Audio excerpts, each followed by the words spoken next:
നീ നിന്റെ ഈ കോപ്പിലെ സ്റ്റാൻഡേർഡ്സ് കൊണ്ടിരുന്ന ഇരിക്കുകയുള്ളൂ. നമുക്കറിയില്ല എന്തോ ഒരു സാധനം മിസ്സിംഗ് ആണെന്ന് അറിയാം. നമ്മൾ ചെയ്യുന്നുണ്ട്, വർക്ക് ചെയ്യുന്നുണ്ടോ ഉണ്ട്, പൈസ ഉണ്ടാക്കുന്നോ ഉണ്ട്, റിലേഷൻഷിപ്പ് ഉണ്ടോ ഉണ്ട്, പക്ഷെ എവിടേക്കോ എന്തൊക്കെയോ മിസ്സിംഗ് ഉണ്ട്. അപ്പോൾ വിഷൻ ബോർഡ് മാത്രം കൊണ്ട് കാര്യമില്ല, അഫർമേഷൻസ് മാത്രം കൊണ്ട് കാര്യമില്ല, ഒരു കാര്യം നടക്കണമെന്ന് 10,000 തവണ ഉരുവിട്ടത് കൊണ്ട് മാത്രം കാര്യമില്ല. ഇതിനെല്ലാത്തിനും സ്ട്രാറ്റജി വേണം. ആ സ്ട്രാറ്റജിക്ക് ഹാപ്പിനെസ്സും സാഡ്നെസ്സും ഇതെല്ലാം ഹാൻഡ് ഇൻ ഹാൻഡ് പോകുന്ന കാര്യങ്ങളാണ്. പക്ഷെ നമുക്കൊരു ബാലൻസ് കീപ്പ് ചെയ്യാൻ പറ്റും.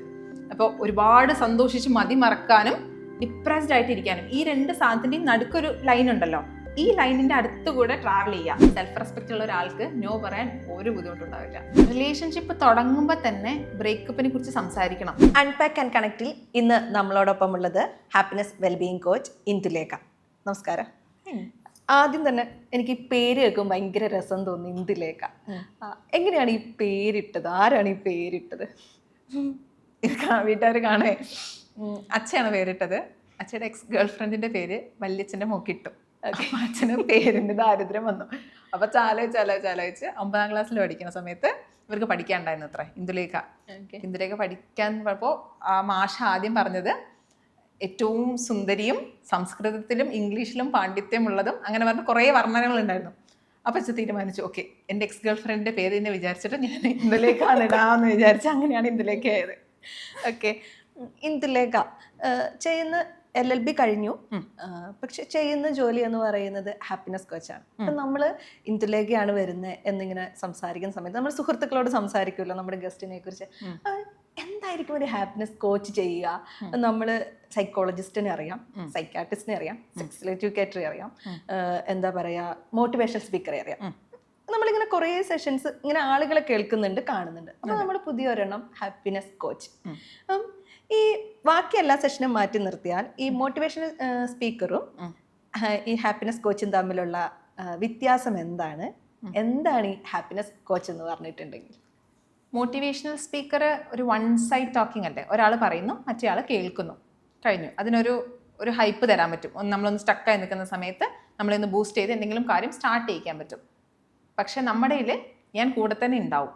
നമ്മൾ ഒരു ഗോൾ സെറ്റ് ചെയ്ത് കഴിഞ്ഞാൽ ആ ഗോളിനെ സ്ട്രാറ്റജൈസ് ചെയ്ത് ആ ഗോളിൻ്റെ ഓരോ സ്റ്റെപ്പിലും ഞാൻ ഉണ്ടായി അതിലെന്തൊക്കെയാണ് ചേഞ്ചസ് വരുന്നത് വളരെ ക്യൂറേറ്റഡ് ആണ്. ഓരോ ആൾക്കാർക്കും വ്യത്യാസമായിട്ടുള്ള സ്ട്രാറ്റജീസ് ആയിരിക്കും. മോട്ടിവേഷൻ സ്പീക്കിംഗ് വൺ സൈഡഡ് ആണ്, this is to sided. Okay, ആരാണ് സന്തോഷം ആഗ്രഹിക്കാത്തതെന്നൊക്കെ നമ്മൾ പറയുമല്ലോ. ഇപ്പം ചില ആളുകൾ പറയുന്നൊരു കാര്യമുണ്ട്, എന്ത് ചെയ്താലേ ഹാപ്പിനെസ് ഇല്ല. ഏറ്റവും ഇഷ്ടമുള്ള കാര്യമായിരിക്കാം, അല്ലെങ്കിൽ അവരുടെ ഫിയറിനെ കോൺകർ ചെയ്യുന്ന കാര്യങ്ങളായിരിക്കാം. എന്ത് ചെയ്താലും ഒരു നമ്പ് ഫീലാണ്. അപ്പം അത്തരം ആളുകളാണോ ഒരു എന്താ പറയുക ഹാപ്പിനെസ് കോച്ചിൻ്റെ ഹെൽപ്പ് സീക്ക് ചെയ്യേണ്ടത്? അതോ എല്ലാവർക്കും ഒരു ഹാപ്പിനെസ് കോച്ചിൻ്റെ ഹെൽപ്പ് എടുക്കാൻ പറ്റുമോ? എല്ലാവരും എടുക്കണമെങ്കിൽ വളരെ നല്ലത്. ഞാൻ പക്ഷെ അങ്ങനെയല്ല. ഹോണസ്റ്റ്ലി സ്പീക്കിംഗ് ആദ്യം പറഞ്ഞ കാറ്റഗറിയിലുള്ളവരാണ്. നമുക്കറിയില്ല എന്തോ ഒരു സാധനം മിസ്സിംഗ് ആണെന്ന് അറിയാം. നമ്മൾ ചെയ്യുന്നുണ്ട്, വർക്ക് ചെയ്യുന്നുണ്ടോ ഉണ്ട്, പൈസ ഉണ്ടാക്കുന്നോ ഉണ്ട്, റിലേഷൻഷിപ്പ് ഉണ്ടോ ഉണ്ട്, പക്ഷെ എവിടേക്കോ എന്തൊക്കെയോ മിസ്സിംഗ് ഉണ്ട്. സോ നമുക്കത് ഫിഗർ ഔട്ട് ചെയ്ത് എന്തൊക്കെ ചേഞ്ചസ് വരുത്തണമെന്ന് പറയാനാണ് എനിക്ക് ഏറ്റവും എളുപ്പം. അപ്പോൾ ആദ്യത്തെ കാറ്റഗറിക്കായിരിക്കും ഏറ്റവും കൂടുതൽ ഹെൽപ്ഫുൾ ആവുക. രണ്ടാമത്തെ കാറ്റഗറി വന്നോളൂ, നമുക്ക് വർത്തമാനമൊക്കെ പറയാൻ നോക്കാം എന്താ ചെയ്യാൻ പറ്റുക എന്നുള്ളത്. അത്രയേ ഉള്ളൂ.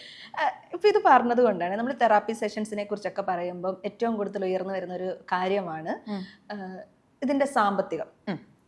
ഓക്കെ, അപ്പോൾ നമ്മൾ സംസാരിക്കുന്ന സമയത്ത് ഫിനാൻഷ്യലി കുറച്ചും കൂടെ സ്റ്റേബിൾ ആയ ആളുകൾ അല്ലെങ്കിൽ ഫിനാൻഷ്യലി കുറച്ചും കൂടെ സെറ്റിൽഡ് ആയ ആളുകൾക്ക് ആണ് ഇത്തരം പ്രശ്നങ്ങൾ വരാൻ പാടുള്ളൂ. കാരണം ചില സമയം നമ്മളൊരു തെറാപ്പി എടുക്കണമെങ്കിൽ നമ്മുടെ കൂടെയുള്ളവരൊക്കെ പറയും, എൻ്റെ അടുത്ത് പൈസ ഇല്ല തെറാപ്പി സെഷന് പോകാൻ എന്നൊക്കെ പറയുന്ന കുട്ടികളും ഫ്രണ്ട്സിനും ഒക്കെ നമുക്ക് പരിചയമുണ്ട്.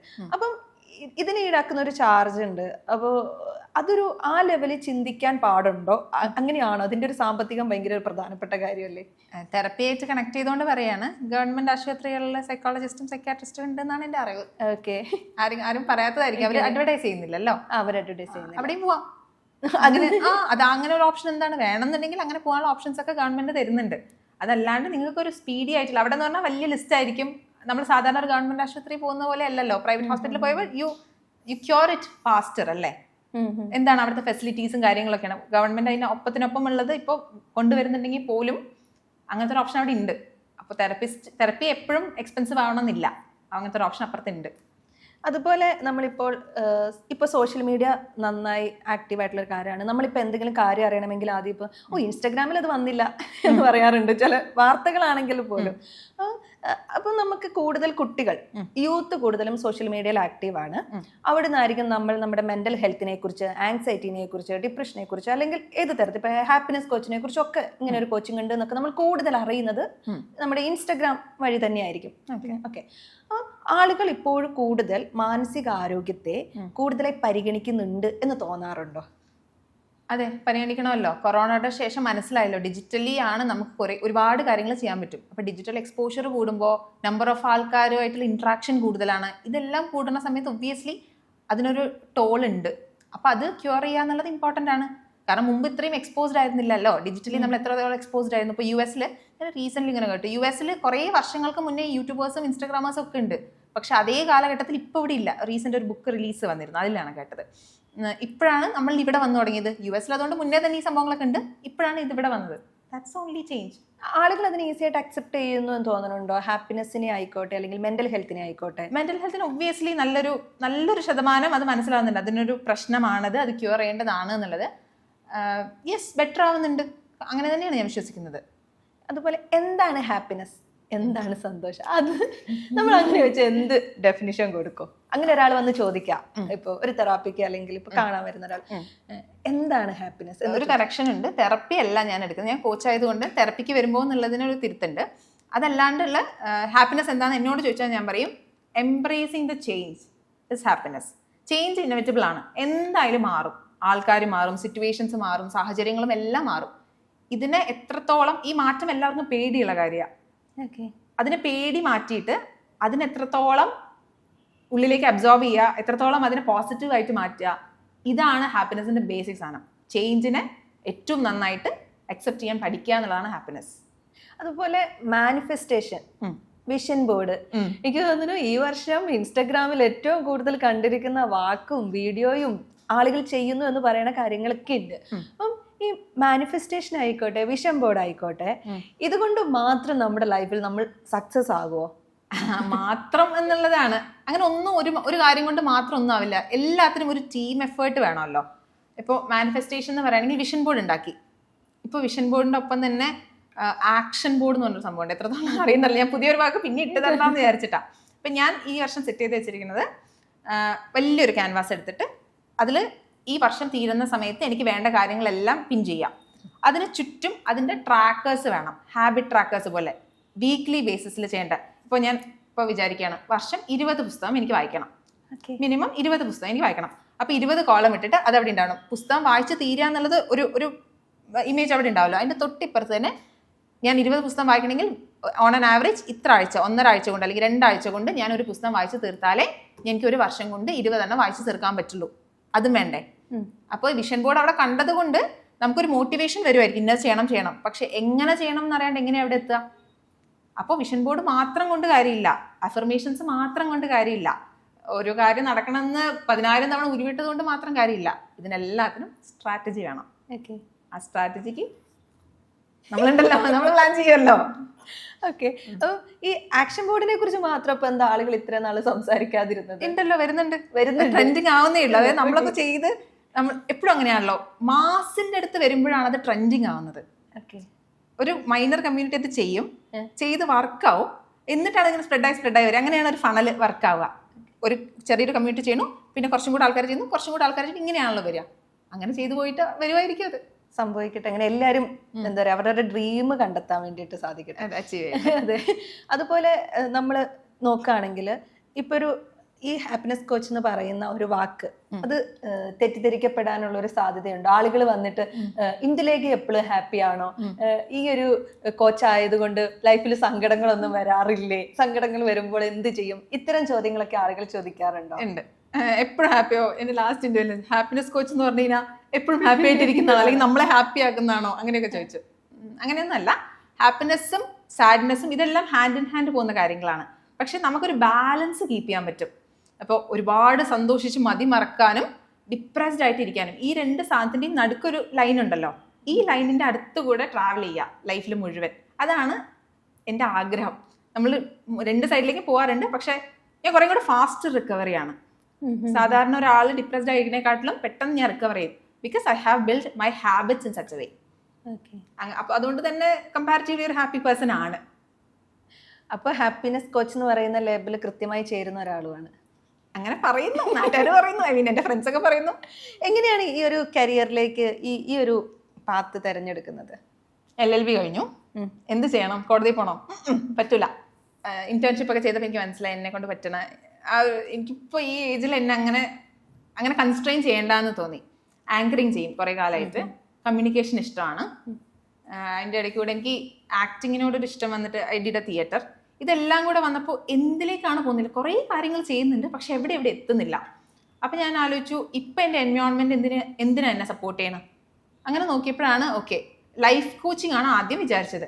പക്ഷേ 24-ാമത്തെ വയസ്സിലെ ലൈഫ് കോച്ച് ലൈക്ക് നോ, ആൾക്കാർക്ക് അത് ഡൈജസ്റ്റ് ചെയ്യാൻ കുറച്ച് ബുദ്ധിമുട്ടുണ്ടാവും തോന്നി. പിന്നെയാണ് മനസ്സിലായത് ഈ ആൾക്കാർ എന്തിനാണ് ഞാൻ ഈ കൺവിൻസ് ചെയ്യാൻ നിൽക്കുന്നത്.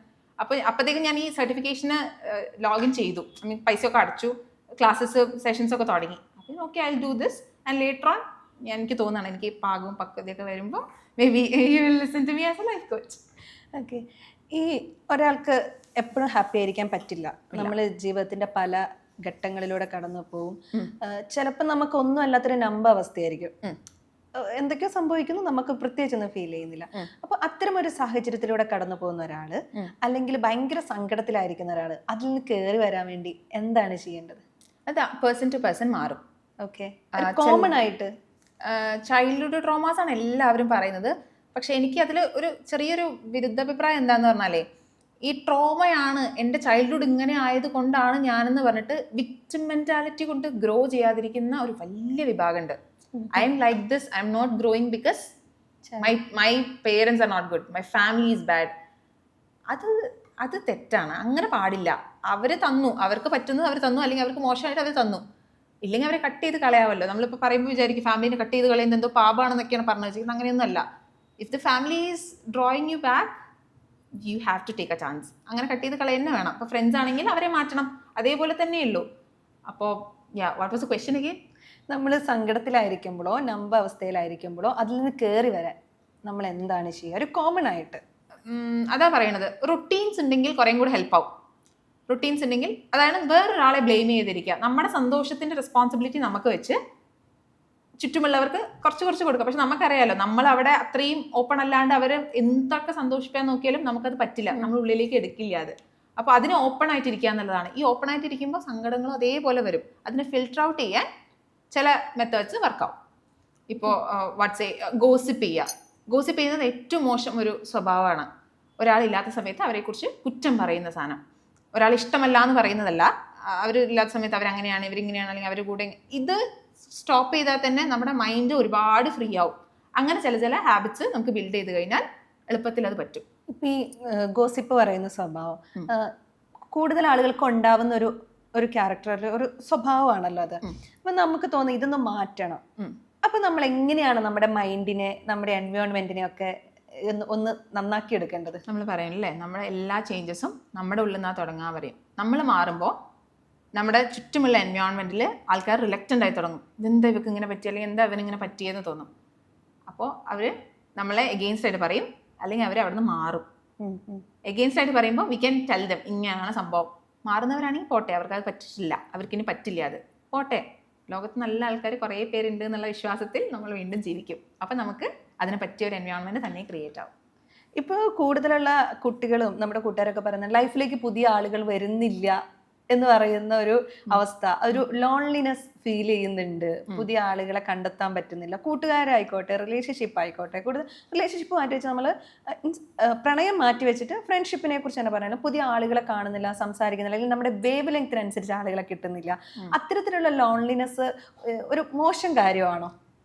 ലോൺലിനെസ്സും സോളിറ്റ്യൂഡും ഭയങ്കര ഡിഫറൻസ് ഉള്ള, തെറ്റിദ്ധരിക്കപ്പെടുന്ന രണ്ട് വാക്കുകളാണ്. ലോൺലിനെസ് എന്ന് പറയുന്നത് നമുക്ക് ഇഷ്ടമല്ല. Loneliness is A bad aspect.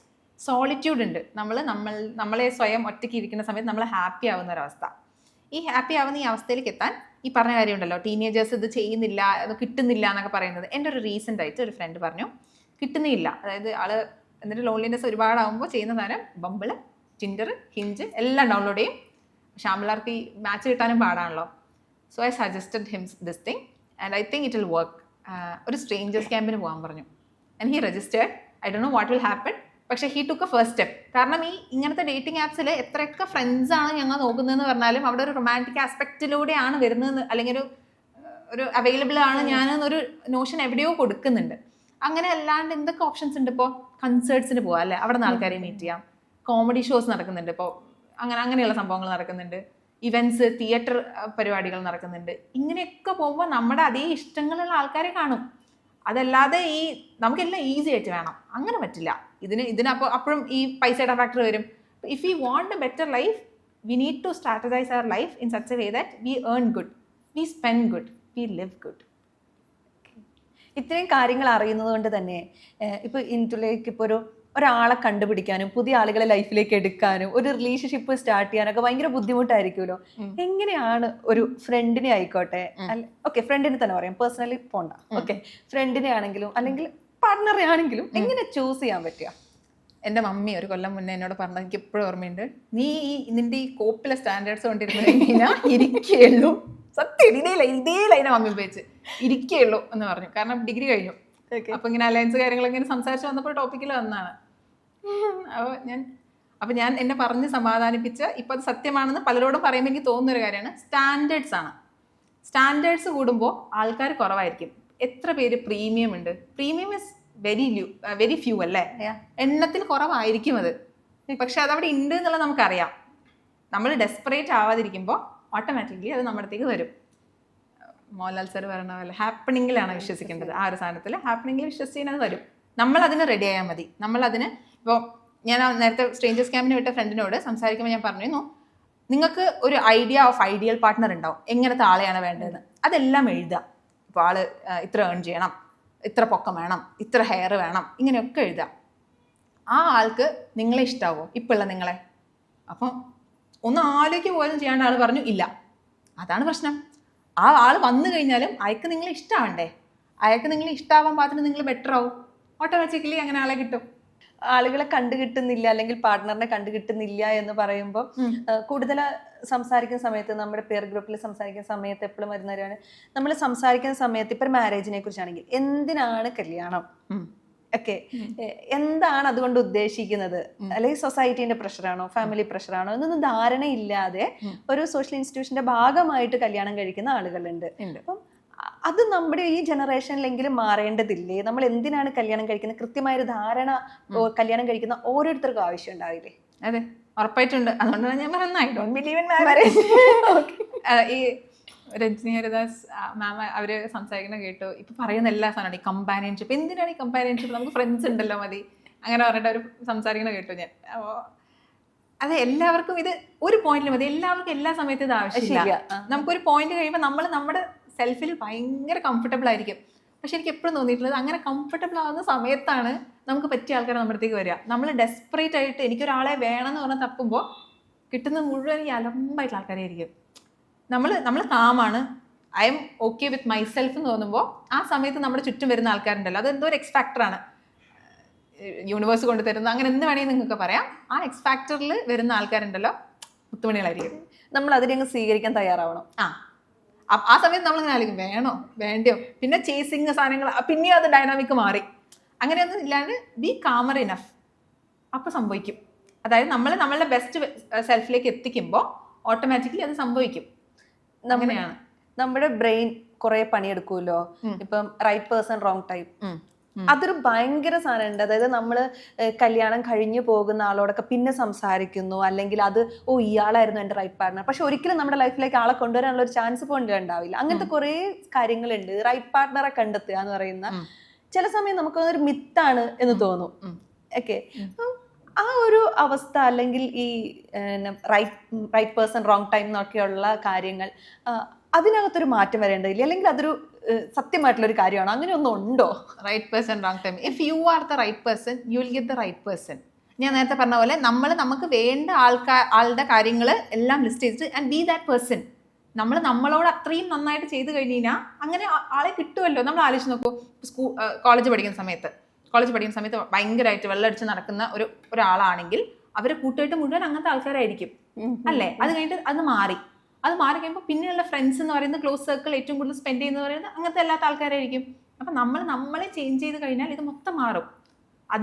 അതിന് നമുക്ക് നമ്മളെ നന്നായിട്ട് അറിയണം.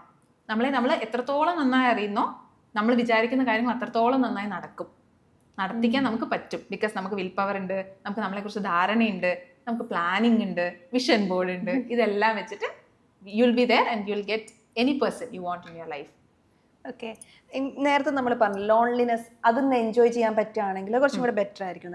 ചില ആളുകൾ പറഞ്ഞു കേൾക്കുന്ന അല്ലെങ്കിൽ നമ്മൾ സംസാരിക്കുന്ന സമയത്ത് കേട്ടിട്ടുള്ള ഒരു കാര്യം, ലോൺലിനെസ് വരുമ്പോൾ ഓവർ തിങ്കിങ് ഭയങ്കരമായി കടന്നു വരുന്നു, അല്ലെങ്കിൽ ഫ്യൂച്ചറിനെ കുറിച്ചുള്ള ഭയം, അല്ലെങ്കിൽ കഴിഞ്ഞുപോയ കാര്യങ്ങളുടെ ചിന്തിച്ച് സെൽഫ് ബ്ലെയിം ചെയ്യുന്ന ഒരവസ്ഥ.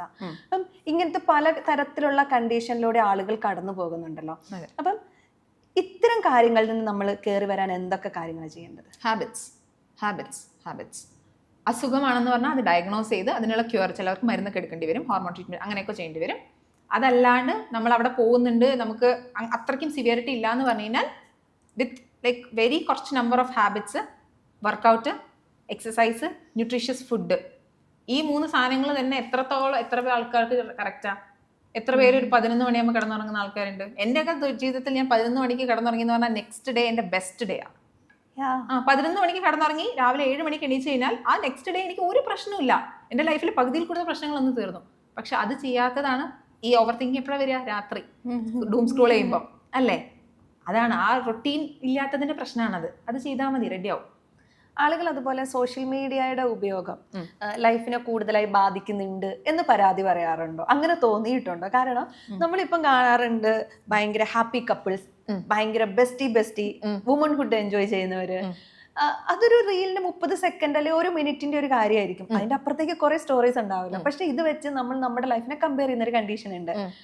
ഇത് ആളുകളുടെ ഹാപ്പിനെസ്സിനെ, പീസ്ഫുൾനെസ്സിനെ ഒക്കെ നശിപ്പിക്കുന്ന ഒരു അവസ്ഥയുണ്ട്. അപ്പം അത്തരത്തിൽ ആളുകൾ വന്ന് പരാതി പറയാറുണ്ടോ? എനിക്ക് ഇത് കൺട്രോൾ ചെയ്യാൻ പറ്റണില്ല, അല്ലെങ്കിൽ എൻ്റെ ലൈഫിൽ ഹാപ്പിനെസ്, പീസ്ഫുൾനെസ് കണ്ടെത്താൻ പറ്റണില്ല എന്ന് പറഞ്ഞിട്ട്? അതെ, ജലസി ഞാനിങ്ങനെ വായിച്ചായിരുന്നു. ജലസിയും എൻവിയും എന്താ വ്യത്യാസം? ജലസി എന്ന് പറഞ്ഞാൽ നമ്മുടെ കയ്യിൽ നിന്ന് അത് പോവോ എന്നുള്ള പേടി, നമുക്ക് അവരോട് കുശുമ്പ് വരുന്നത്. എൻവി എന്ന് പറഞ്ഞൊരു വാക്കുണ്ട്, എൻവിയസ് ആവുക എന്ന് പറയും. എൻവിയസ് ആവുക എന്ന് പറഞ്ഞു കഴിഞ്ഞാൽ നമുക്കത് വേണം എന്നുള്ളത് കൊണ്ടാണ്. നമ്മുടെ നിന്ന് പോവും എന്നുള്ള ജലസിയും നമ്മൾക്കത് അവിടെ എത്തണം എന്നുള്ളത് എൻവിയും. ആ 2 വ്യത്യാസമാണ് ഈ സോഷ്യൽ മീഡിയയിലെ എല്ലാ സാധനങ്ങൾക്കും വരുന്നത്. അതായത് ഒരു happy couple, happy Valentine's day, handsome എന്ന് പറഞ്ഞിട്ട് ഇടുകയാണ്. അപ്പോൾ നമ്മൾ വിചാരിക്കണം, ഓഹ് എനിക്കിങ്ങനെ ഇടാൻ വേണ്ടിയിട്ട് ഒരാളുണ്ടായിരുന്നെങ്കിൽ എന്ത് രസമായിരുന്നു. പക്ഷെ അത് ആലോചിക്കുന്ന സമയത്ത് അവരന്നത്തെ ദിവസം ചിലപ്പോൾ മിണ്ടിയിട്ട് പോലും ഉണ്ടാവില്ല. പക്ഷെ സോഷ്യൽ മീഡിയയിൽ അത് കാണിക്കും. അത് അവരുടെ സാറ്റിസ്ഫാക്ഷൻ കണ്ടെത്തുന്നതാണ് മനസ്സിലാക്കുക. അപ്പോൾ എന്ത് കാര്യം സോഷ്യൽ മീഡിയയിൽ ഇപ്പം ഞാൻ പറയുന്നതാണെങ്കിൽ പോലും അങ്ങനെ എടുത്താൽ മതി. ഞാൻ മാക്സിമം അതിലത്രയും കുറച്ച് എത്രത്തോളം റിയലായി സംസാരിക്കാൻ പറ്റും എന്നുള്ളത് കൊണ്ടാണ് എനിക്ക് ചില സമയത്ത് ഈ ഗ്യാപ്പുകൾ വരുന്നത് വീഡിയോസ് ഉണ്ടതിൽ. കാരണം പ്രീച്ച് വാട്ട് യു പ്രാക്ടീസ് എന്ന് പറയും. പറയുന്നതേ ചെയ്യാവുള്ളൂ. അത് ഞാൻ അത്രയും ആഗ്രഹമുള്ളത് മാത്രമേ പറയുന്നുള്ളൂ, ചെയ്യുന്നുള്ളൂ. അപ്പോൾ അങ്ങനത്തെ ഒരു സാധനത്തിലേക്ക് എത്ര പേര് സോഷ്യൽ മീഡിയയിൽ എത്തും? ഇല്ല.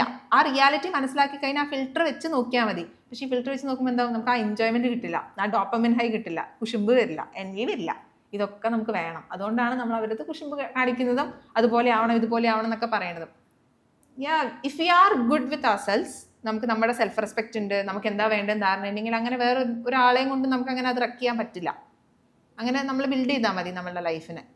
സെൽഫ് റെസ്പെക്റ്റ് എന്ന വാക്ക് പറഞ്ഞതുകൊണ്ട് ഇപ്പം നമ്മൾ സെൽഫ് റെസ്പെക്റ്റ് ഉണ്ട്, നമ്മളതിനെ ഇപ്പം പീപ്പിൾ പ്ലീസർ ആണ്. പക്ഷെ ഇപ്പം സെൽഫ് റെസ്പെക്ട് എന്ന് പറയുന്ന ഒരു കാര്യത്തെ നമ്മൾ മനസ്സിലാക്കി അതിലേക്ക് നടന്നുകൊണ്ടിരിക്കുന്ന സമയത്ത് ചുറ്റുമുള്ള ആളുകളുടെ ഒരു നോയ്സ് ഉണ്ട്. അതായത് അവർ പറയാ ഇപ്പൊ അഹങ്കാരമായി, അല്ലെങ്കിൽ നമ്മളെയൊക്കെ ഒഴിവാക്കുന്നു, അവോയ്ഡ് ചെയ്യാണ്, അങ്ങനത്തെ കുറെ കുറ്റപ്പെടുത്തലുകളും അങ്ങനത്തെ വാക്കുകളൊക്കെ കേട്ടിട്ടായിരിക്കും മുന്നോട്ട് പോകേണ്ടത്. ഈ സെൽഫ് റെസ്പെക്ട് എന്താണെന്ന് തിരിച്ചറിഞ്ഞ് നമ്മൾ ഓരോ ആക്ഷൻ ചെയ്യുന്ന സമയത്ത്. അപ്പം ഈ ഒരു സെൽഫ് റെസ്പെക്റ്റിന്റെ ഭാഗമായി നമ്മളിങ്ങനെ മുന്നോട്ട് പോകുന്ന സമയത്ത് ഇത് കേൾക്കേണ്ടി വരുമ്പോൾ നമ്മുടെ മാനസികാവസ്ഥയെ കാര്യമായി തന്നെ ബാധിക്കുമല്ലോ. അപ്പം ഇത്തരം നോയ്സിനെ നമ്മൾ എങ്ങനെയാണ് അവോയ്ഡ് ചെയ്യേണ്ടത്? നമുക്കറിയാലോ, നമ്മൾ പ്രോഗ്രസ് ചെയ്യുകയാണെന്നുള്ളത്. നമ്മൾ പറയില്ലേ, ക്രാബ് ഒരു പാത്രത്തിൽ കുറേ ക്രാബിന് ഇട്ട് കഴിഞ്ഞാൽ ക്രാബ് കയറി പോകാൻ സമ്മതിക്കില്ല, ബാക്കിയുള്ള ഇങ്ങനെ വലിച്ച് താഴിടും എന്ന് പറയും. ക്രാബ് മെന്റാലിറ്റി ഉള്ളവരാണത്. പക്ഷെ നമുക്ക് ചിലവർക്ക് ഓപ്ഷൻസ് ഉണ്ടാവില്ല. ചില ഓഫീസസിൽ നമ്മൾ കയറി പോകുന്ന കണ്ടുകഴിഞ്ഞാൽ അവർക്ക് വലിച്ചിട്ടാൻ പറ്റുള്ളൂ. I work with an office. ഞാനിപ്പോൾ ഒരു പിലാറ്റീസ് ഇൻസ്റ്റിറ്റ്യൂട്ടിൽ വർക്ക് ചെയ്യുന്നുണ്ട്, ഒരു സ്റ്റുഡിയോയിൽ. അപ്പോൾ അവിടുത്തെ എനിക്ക് ഏറ്റവും ഇഷ്ടമുള്ള കാര്യം, ഞാൻ ഈ ഡേ ടു ഡേ ജോബ് ചെയ്യാൻ ഇഷ്ടമുള്ള ഒരാളാണ്. സാലറീഡ് ജോബ് അല്ല, ഞാൻ ഫ്രീലാൻസറാണ്. അല്ലെങ്കിൽ ഒരു ഇവന്റ് ചെയ്ത് അന്ന് പേയ്മെന്റ് കിട്ടി, അങ്ങനെയാണ് ഞാൻ ശീലിച്ച് വന്നത് ജോലി ചെയ്യാൻ തുടങ്ങിയപ്പോൾ തൊട്ട്. പക്ഷെ എനിക്കിങ്ങനെ സാലറീഡ് ജോബ് വേണമെന്ന് തോന്നിയതും അത് കിട്ടിയതും എല്ലാം നല്ലൊരു എൻവയോൺമെന്റിലാണ്. അവിടെ എന്ന് പറഞ്ഞു കഴിഞ്ഞാൽ നമുക്ക് പറയാം ഇന്നതാണെന്ന് പറഞ്ഞു കഴിഞ്ഞാൽ. പിന്നെ 4 ട്രെയിനേഴ്സും ലേഡീസാണ്. അപ്പം നമുക്ക് സംസാരിക്കാം, 4 ഏജ് ഗ്രൂപ്പിലുള്ള ആൾക്കാരാണ്. എന്നിരുന്നാൽ പോലും അങ്ങനത്തെ ഒരു എൻവയോൺമെന്റ് കിട്ടുക എന്നുള്ളത് നമ്മൾ അങ്ങനെ റെഡി ആകുമ്പോഴാണ്. അപ്പോൾ ആ റെഡി ആവുന്നത് വരെ നമ്മൾ ആ നോയ്സിലേക്ക് കിടക്കുള്ളൂ. റെഡിയായി കഴിഞ്ഞു കഴിഞ്ഞാൽ ഒരു ഷിഫ്റ്റ് വരില്ലേ, നമ്മൾ നേരത്തെ പറഞ്ഞ ഹാപ്പിനെസ്സിലുള്ള ചേഞ്ച്, ആ ചേഞ്ച് വരുമ്പോൾ അത് റെഡിയാവും. ഓക്കെ, ചേഞ്ച് എപ്പോഴും സ്കാരിയാണ്. അപ്പോൾ അതിൽ നോയ്സ് ഉണ്ടാവും. ഇതെല്ലാം തരണം ചെയ്തിട്ട് നമ്മളിങ്ങനെ ഒരു എന്താ പറയുക, ഫീനിക്സ് പക്ഷിയെ പോലെ എന്നൊക്കെ പറയുന്ന പോലെ അങ്ങനെ ആവുമ്പോൾ റെഡി ആവും അത്. അതുപോലെ ലൈഫിൽ മെന്റർ ഉണ്ടാവുക, നമ്മളെ കൃത്യമായ ഡയറക്ഷൻസ് തരിക, നമ്മൾക്ക് ആവശ്യമുള്ള സമയത്ത് നമുക്ക് ഉപദേശങ്ങൾ തരിക, ആ വാക്ക് ഉപയോഗിക്കാൻ തോന്നുന്നു. അപ്പം അങ്ങനെ ഒരാൾ ജീവിതത്തിൽ ഉണ്ടാവേണ്ടത് വളരെ പ്രാധാന്യമുള്ളൊരു കാര്യമാണ്. ഉറപ്പായിട്ടാണ്. I am blessed enough to say that എൻ്റെ ടീച്ചേഴ്സ്, സ്കൂൾ തൊട്ടിട്ടുള്ള ടീച്ചേഴ്സ് എനിക്ക് എൻ്റെ കാര്യങ്ങൾ, എൻ്റെ പ്രശ്നങ്ങൾ, എനിക്ക് അങ്ങനെ വലിയ പ്രശ്നങ്ങളൊന്നും സ്കൂൾ ടൈമിലൊന്നും ഉണ്ടായിട്ടില്ല. ഞാൻ അങ്ങനെ ആൾക്കാരുടെ കാര്യത്തിലൊന്നും ഇടപെടാൻ പോകാത്ത ആളായിരുന്നു. പക്ഷെ അത് കഴിഞ്ഞിട്ടാണെങ്കിലും എനിക്ക് കറക്റ്റ് സമയത്ത് കറക്റ്റ് ആൾക്കാരെ വന്നതിൻ്റെ റീസൺ, ഐ എം അൺഅപ്പോളജറ്റിക്കലി മൈസെൽഫ്. അപ്പോൾ ആൾക്കാർ പറയും സെൽഫിഷ് ആണ് എന്നുള്ളത്. പക്ഷെ ഇപ്പോഴത്തെ എൻ്റെ ചുറ്റുമുള്ള ആൾക്കാർക്ക് അറിയാം അത് സെൽഫിഷ്നെസ്സിൻ്റെ അപ്പുറത്തേക്ക് ഞാൻ വേറൊരാളെ ബ്ലെയിം ചെയ്യില്ല. ഞാൻ എൻ്റെ ലൈഫിൽ എന്തെങ്കിലും പ്രശ്നം വന്നാൽ അത് എൻ്റെ റെസ്പോൺസിബിലിറ്റി ആണെന്നും കൂടെ ഞാൻ എടുക്കും. അതുകൊണ്ട് തന്നെ അതിന് പറ്റിയ പോലുള്ള ആൾക്കാരെ വരുള്ളൂ. മെൻറ്റേഴ്സും അതുപോലുള്ളവരായിരിക്കും. ഒരേ മെൻറ്റർ ലൈഫ് ലോങ് ആയിരിക്കണം എന്നില്ല. ചില ലൈഫ് സിറ്റുവേഷൻസ് വരുമ്പോൾ ചില ആൾക്കാർക്ക് ഹെൽപ്പ് ചെയ്യാൻ വേണ്ടി പറ്റുള്ളൂ. ഫോർ എക്സാമ്പിൾ ഹാപ്പിനെസ് ആവുന്ന സമയത്ത് ഞാൻ വേണമല്ലോ, അതുപോലെ അങ്ങനെ പോലെ മെൻറ്റേഴ്സ് വരും. അപ്പം നല്ലൊരു മെൻറ്ററെ കണ്ടു കിട്ടിയില്ലെങ്കിൽ നമ്മൾ ലക്ഷ്യസ്ഥാനത്തേക്ക് എത്താതിരിക്കുക, അങ്ങനെ ഒരു കാര്യമുണ്ടോ? Yes, chances are there. നമുക്ക് ഏകലവ്യൻ്റെ കഥ പറയണ പോലെ ആള് പോയിട്ടും ആള് ഡിനൈ ചെയ്യപ്പെട്ടു. ഇപ്പം അങ്ങനത്തെ ഉള്ള കാസ്റ്റിസം സാധനങ്ങൾ എന്നുള്ളതിനെക്കാട്ടിലും കൂടുതൽ ക്ലാസ് വെച്ചിട്ട് if you earn well, if you are skilled enough, you will get connected to people. നിങ്ങൾ അതിനുവേണ്ടി ഹാർഡ് വർക്ക് ചെയ്ത് എന്തായാലും അവരിലേക്ക് ഏതെങ്കിലും ഒരു സമയത്ത് എത്തും. അതല്ലാത്തതാണെന്ന് പറഞ്ഞാൽ നമുക്കിപ്പോൾ ഓപ്ഷൻസ് ഉണ്ടല്ലോ. അപ്പോൾ നമുക്ക് ജസ്റ്റ് ഒന്ന് ഗൂഗിൾ ചെയ്താൽ മതി അല്ലേ, എവിടെയാണ് എന്താ നോക്കേണ്ടത്. Chat GPT is A very good, എന്താണ് നമുക്ക് അങ്ങനെ മെന്റർഷിപ്പ് വേണമെന്ന് പറഞ്ഞാൽ കിട്ടുന്ന ഒരാൾ തന്നെയാണ്. അത് എന്തൊരു ആൻസറിന്റെ ഇടയ്ക്ക് സംസാരിച്ചോട്ടെ, നമ്മുടെ ഓഫീസിലുള്ള പല കുട്ടികളും ചാറ്റ് GPTനെ ബെസ്റ്റ് ഫ്രണ്ട് ആക്കിയിട്ട് ഇന്ന് ഏത് ഡ്രസ്സ് ഇടണമെന്ന് ചോദിക്കുന്ന രീതിയിലേക്ക് മാറി. ലൈഫ് ഡിസിഷൻസ് ഇപ്പോൾ നമുക്കൊരു പുസ്തകം വായിക്കാൻ വയ്യ, അങ്ങനെ ടൈപ്പ് ചെയ്ത് കൊടുത്തു കഴിഞ്ഞാൽ ആള് സമ്മറൈസ് ചെയ്ത് തരുമല്ലേ. അപ്പൊ ആളെന്നാ പറയുന്നത്. എനിക്ക് അപ്പോഴും അത് അങ്ങനെ ഒരു ഇൻഡിവിജ്വൽ ആയിട്ടാണ് അവിടെ ഫീൽ ചെയ്യണത്. കാരണം അത്രയും രസമായിട്ടാണ് എക്സ്പ്ലനേഷൻസ് തരുന്നത്. മെന്റർഷിപ്പും അതുപോലെ തന്നെയാണ്. ഓരോ സ്റ്റേജിലും ഓരോ ആൾക്കാരിലേക്ക് വന്ന് എത്തും. അപ്പോൾ മെന്റേഴ്സിനെ, ഇപ്പോൾ എനിക്ക് ലോയറിങ്ങിൽ ഒരു മെൻറ്റർ ഉണ്ട്. ഇപ്പോൾ ഈ ഹാപ്പിനെസ് കോച്ചിങ് സാധനങ്ങളാണ് സമയത്ത് മെൻറ്റർഷിപ്പിന് ഒരാളുണ്ട്. ഇത് ഒരാളിലേക്ക് കൊടുക്കുന്ന സമയത്ത് നമ്മൾ ഭയങ്കരമായിട്ട് ഈ വിധേയത്വം ആവും. നമ്മൾ അങ്ങനെ അതെനിക്ക് ഇഷ്ടമില്ല. അതെനിക്ക് മനസ്സിലായത് അത് ഭയങ്കര മോശമായിട്ടുള്ളൊരു കാര്യമാണെന്ന് തോന്നിയതുകൊണ്ടാണ് ഓരോ ആസ്പെക്റ്റിലും അവരുടെ ആസ്പെക്റ്റിൽ നല്ലതാണെന്ന് തോന്നുന്നു. ഇപ്പോൾ റിലേഷൻഷിപ്പിൻ്റെ ആസ്പെക്റ്റിൽ ഞാൻ എൻ്റെ ഹാപ്പിനെസ് കോച്ചിങ്ങിന് വേണ്ടിയിട്ടുള്ള മെൻറ്ററിൻ്റെ അടുത്ത് ഒരിക്കലും അപ്രോച്ച് ചെയ്യില്ല. ബിക്കോസ് ഹീസ് എ തോൽവി ഇൻ ഇറ്റ്. മനസ്സിലായോ? അത് നമ്മൾ റിയലൈസ് ചെയ്താൽ മതി. അതൊരു മെൻറ്ററാണ്, ദൈവമല്ല. അതെ. അപ്പോൾ ഈ ഗുരു ദൈവമാണെന്ന് പറയുന്ന സാധനത്തിനോടൊക്കെ എനിക്ക് കുറച്ചധികം പ്രശ്നമുണ്ട്. അപ്പോൾ അങ്ങനെ നോക്കിക്കഴിഞ്ഞാൽ മെൻറ്റേഴ്സിനൊക്കെ കിട്ടും. ഇപ്പം നമുക്ക് അതിനുള്ള ആക്സസും ഉണ്ട്. ഇങ്ങനെയല്ലാന്ന് പറഞ്ഞാൽ നമ്മൾ കണക്ട് ചെയ്യുമല്ലോ. ഇപ്പോൾ ഒരാൾ നമ്മുടെ അടുത്തേക്ക് വരികയാണ്, അവർക്ക് പുറത്ത് പോകണം, ഏതെങ്കിലും പുറത്ത് പോയി പഠിക്കാനുള്ളതാണ്. അപ്പം നമ്മൾ അതിനനുസരിച്ചുള്ള ആൾക്കാരെ കണക്ട് ചെയ്യുമല്ലോ. അങ്ങനെ കണക്ഷൻസും ബിൽഡ് ചെയ്യാം നമുക്ക്. ജീവിതത്തിന്റെ ഓരോ ഘട്ടത്തിലും നമ്മൾ അപ്പോൾ കണ്ടെത്തേണ്ടത് ഓരോ തരത്തിലുള്ള മെന്ററെയാണ്, സിറ്റുവേഷൻ അനുസരിച്ച്. അതെ, ഓക്കെ. ജീവിതത്തിൽ നോ പറയേണ്ടതിന്റെ പ്രാധാന്യം, അതിനെക്കുറിച്ചൊന്ന് പറയാം. എന്നോട് തന്നെ ചോദിക്കണത്. നോ പറയേണ്ടത് വളരെ ഇമ്പോർട്ടൻറ്റ്. ബൗണ്ടറീസ് സെറ്റ് ചെയ്യുമ്പോൾ നമുക്ക് ഭയങ്കര പ്രശ്നമായിരിക്കും. നമ്മൾ അവരെ സങ്കടപ്പെടുത്തുന്നു എന്നുള്ളൊരു സാധനം അവിടെ ഉണ്ടെങ്കിൽ പോലും നമ്മളെപ്പോഴും പറയും അവർക്ക് സങ്കടമോ അല്ല, നമ്മൾക്കതിനുള്ള വിൽ പവർ ഇല്ല, നമുക്കതിനുള്ള കറേജ് ഇല്ല. അതാ സംഭവം. നമ്മളെപ്പോഴും പറയാം അപ്പുറത്തുള്ള ആൾക്ക് സങ്കടമാകുന്ന വെച്ചാൽ അതൊന്നും അങ്ങനെയല്ല. അത് നമ്മൾ നല്ല കുട്ടിയാവാൻ വേണ്ടി പറയണത്. അത് അവർക്ക് സങ്കടമാകും എന്നുള്ളതല്ല, നമുക്കതിനുള്ള ധൈര്യം ഇല്ലാത്തത് കൊണ്ടാണ്. ആ ധൈര്യം ബിൽഡ് ചെയ്യണമെങ്കിൽ സെൽഫ് റെസ്പെക്റ്റ് വേണം. സെൽഫ് റെസ്പെക്റ്റ് ഉള്ള ഒരാൾക്ക് നോ പറയാൻ ഒരു ബുദ്ധിമുട്ടുണ്ടാവില്ല. എങ്ങനെയാണ് ആ സ്റ്റേജിലേക്ക് നമ്മൾ എത്തുക? നമ്മൾ നമ്മളെ മനസ്സിലാക്കണം. എവിടെയാണ് നമ്മൾ ലാക്ക് ചെയ്യണമെന്ന് അറിയണം, എവിടെയാണ് നമ്മുടെ വീക്ക് പോയിന്റ്സ് എന്ന് അറിയണം, എവിടെയാണ് നമ്മുടെ ഇൻസെക്യൂരിറ്റീസ് എന്ന് അറിയണം. അപ്പം നമുക്കത് ടാക്കിൾ ചെയ്യാൻ പറ്റും. എല്ലാ ബന്ധങ്ങളിലും, അത് പാരൻസിൻ്റെ അടുത്തായിക്കോട്ടെ, സുഹൃത്തുക്കളുടെ അടുത്തായിക്കോട്ടെ, നമ്മുടെ പാർട്ട്ണറുടെ അടുത്തായിക്കോട്ടെ, ബൗണ്ടറീസ് സെറ്റ് ചെയ്യേണ്ടത് വളരെ പ്രധാനപ്പെട്ട ഒരു കാര്യമല്ലേ? ആണ്. ആക്ച്വലി ഞാൻ പറയുകയാണെന്ന് പറഞ്ഞു കഴിഞ്ഞാൽ നമ്മളും വേറെ ആരും തമ്മിലും, ഇപ്പോൾ നമ്മുടെ ഏറ്റവും ക്ലോസസ്റ്റ് ഫ്രണ്ടോ നമ്മുടെ സോൾമേറ്റോ ട്വിൻ ഫ്ലെയിമോ ആരും ആയിക്കോട്ടെ, there is an invisible line between everyone. And us. അത് നമ്മളെ മാത്രം അറിയേണ്ടതാണ്. ഞാൻ മുമ്പ് വിചാരിച്ചിരുന്നു നമ്മുടെ പാർട്ട്ണർ എന്ന് പറഞ്ഞാൽ നമ്മളെക്കുറിച്ച് 100% അറിയണം എന്ന്. നോ, 100% അറിഞ്ഞു കഴിഞ്ഞാൽ ഒന്ന് അവർക്കൊരു പവർ കിട്ടും നമ്മളെ ഡിസ്ട്രോയ് ചെയ്യാൻ. അങ്ങനെ ചെയ്യാത്ത ആൾക്കാരാണെങ്കിൽ പോലും അവർക്കൊന്നും നിവൃത്തിയില്ലാത്ത അങ്ങനെ അവസ്ഥയിൽ ചെയ്യാണ്ട്. അപ്പം നമുക്ക് നമ്മുടേതായിട്ടുള്ള ഒരു സ്പേസ് ഇല്ലാത്തിടത്തോളം കാലം വിൽ ബി വെരി എന്താ പറയുക, പേടിയായിരിക്കും നമ്മൾ. അവർ വിട്ടു പോയി കഴിഞ്ഞാൽ ഞാൻ ഇല്ലാണ്ടാവുമല്ലോ, എൻ്റെ പേഴ്സണാലിറ്റി പോവുമല്ലോ. ഇങ്ങനെയാണ് നമ്മൾ ഒരു വ്യക്തിയിൽ നമ്മുടെ പേഴ്സണാലിറ്റി വരെ കണക്റ്റഡ് ആയിട്ട് വെക്കും. അപ്പം നമുക്ക് നമ്മൾ ഇന്നതാണെന്ന് അറിഞ്ഞു കഴിഞ്ഞാൽ ഇതിങ്ങനെയാണ്, ഇത് ഞാനും നിങ്ങളുമാണ്, നമ്മളെന്നുള്ളൊരു സ്പേസ് അപ്പുറത്തുണ്ടെങ്കിൽ പോലും ഇതെല്ലാവരുടെയും വേണം. അങ്ങനെ വെച്ച് കഴിഞ്ഞ് കഴിഞ്ഞാൽ നമുക്ക് പേടി ഉണ്ടാവില്ല. ആൾക്കാരുടെ ലൈഫിൽ നിന്ന് പോകുമോ എന്നുള്ള പേടി കൊണ്ട് നമ്മൾ പീപ്പിൾ പ്ലീസർ ആവില്ല, നോ പറയാൻ മടിക്കില്ല, അങ്ങനെയൊന്നും ചെയ്യില്ല. ഈ പീപ്പിൾ പ്ലീസർ ആവുന്നതിന്റെ ഏറ്റവും പ്രധാനപ്പെട്ട കാര്യം അപ്പുറം നിൽക്കുന്ന ആൾ നമുക്ക് നഷ്ടപ്പെടുമോ എന്നുള്ളൊരു ഭയമാണല്ലോ. അത് ചോദിക്കുമ്പോൾ നമ്മൾ ചൈൽഡ്ഹുഡ് ട്രോമയുടെ ഭാഗമായിരിക്കുമോ? ഈ ആളുകൾ നമ്മൾ ഉപേക്ഷിച്ചിട്ട് പോകുമോ, നമുക്ക് അറ്റൻഷൻ കിട്ടാതിരിക്കുമോ, കെയർ കിട്ടാതിരിക്കുമോ, അങ്ങനെയൊക്കെ നമ്മൾ വിചാരിക്കും നമുക്ക് ചൈൽഡ്ഹുഡ് ട്രോമ ആയിരിക്കാം. ചൈൽഡ്ഹുഡ് ട്രോമയും ആവാം. That is one reason. എല്ലാം ചൈൽഡ്ഹുഡിലേക്ക് കൊണ്ട് കണക്ട് ചെയ്യരുത്. നമ്മൾ പീപ്പിൾ പ്ലീസർ ആവുന്നത് നമുക്ക് ഒരു ഇൻസിഡന്റ് കൊണ്ട് ചിലപ്പോൾ ആയവരുണ്ടാവാം. നമ്മൾ ഏറ്റവും ബെസ്റ്റ് ആയിട്ട് പെർഫോം ചെയ്തിരിക്കുന്ന സമയത്ത് അവിടെ ഒരു ഫ്രണ്ട് നമ്മൾ ബിട്രേ ചെയ്തായിരിക്കും, അത് കോളേജിലായിരിക്കും സംഭവിച്ചിട്ടുണ്ടാവുക. അപ്പോൾ അങ്ങനത്തെ അത് വൺ ടൈം ഇൻസിഡന്റ് ആണ് എന്ന് മനസ്സിലാക്കി അത് മൂവ് ഓൺ ചെയ്യും. ഇപ്പോൾ ഒരു റേപ്പ് വിക്ടിമിൻ്റെ അടുത്ത് ഒരിക്കലും പോയി പറയാൻ പറ്റില്ല ഇറ്റ്സ് ജസ്റ്റ് ഇത്രയേ ഉള്ളൂ എന്നുള്ളത്.